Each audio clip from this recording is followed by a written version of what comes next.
Thank you. Thank you, ladies and gentlemen, for coming to our press conference.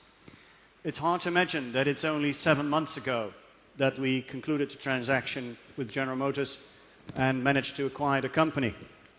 On many occasions with many of you, I've said that the circumstances that caused us to be able to acquire Saab could only happen in a very unusual and disturbed market.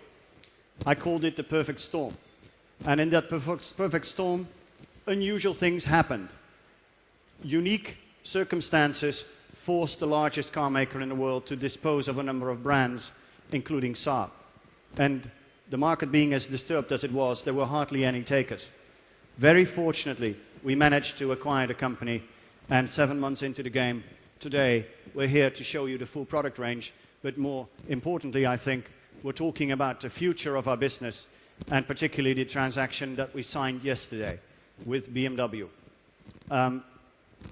Within 7 months, as of the resurrection of the brand, signing an agreement like that is really making us extremely proud. This perfect storm has changed the industry. Every boardroom of every car manufacturer currently thinks about one thing, and one thing only: how can we drive our break-even point down? And one of the ways to bring your break-even point down in a very effective and quick way is by selling or sharing your technology. And this is the trend in this industry.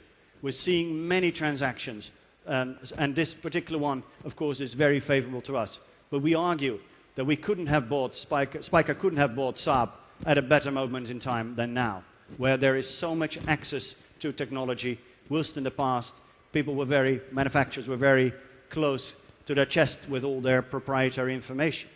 This is good news for Saab. As Jan-Arke explained, we're looking at a very innovative solution on the new 9.3, not only the wonderful engine from BMW, but also the four-wheel drive system they're made in conjunction with American Axle.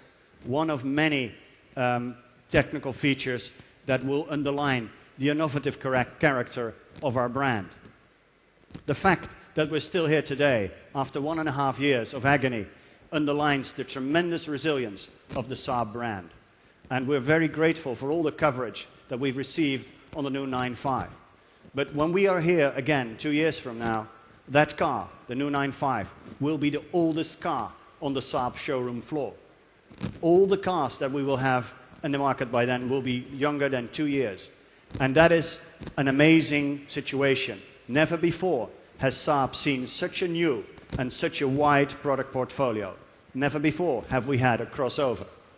Definitely, we are very ambitious to create other products and add them to our product range. But we have to learn to walk before we can run. Our first priority is to restore confidence in our brand and to become profitable by 2012 and reach sales levels of about 120,000. That may seem high if you bear in mind that we'll be doing about 45,000 this year, but in effect it's not. As recent as 2007, we sold 125,000 cars with a then 11-year-old 9.5. So when by 2012 the new 9.3 will be in the product portfolio, we're very confident we'll be able to drive our sales back up to levels that we saw between 2000 and 2007 almost every year. Partnerships are the name of the game, and in that sense, a small independent Saab is now in a position to make the decisions which are good for Saab and for Saab only. No restraints by a larger organization, but just decisions which are driven by the benefit of the company. And that is the new Saab for you. I would be very grateful if you would join us for drinks. We have a typical Scandinavian buffet, and we would be glad to answer any questions you may have. A lot has happened in the past 7 months. If you see the pace at which we're developing ourselves, you can only watch this space with interest when we'll see you again in Los Angeles for the unveiling of the 94X, and subsequently in Geneva when we have a slight surprise. Thank you very much indeed.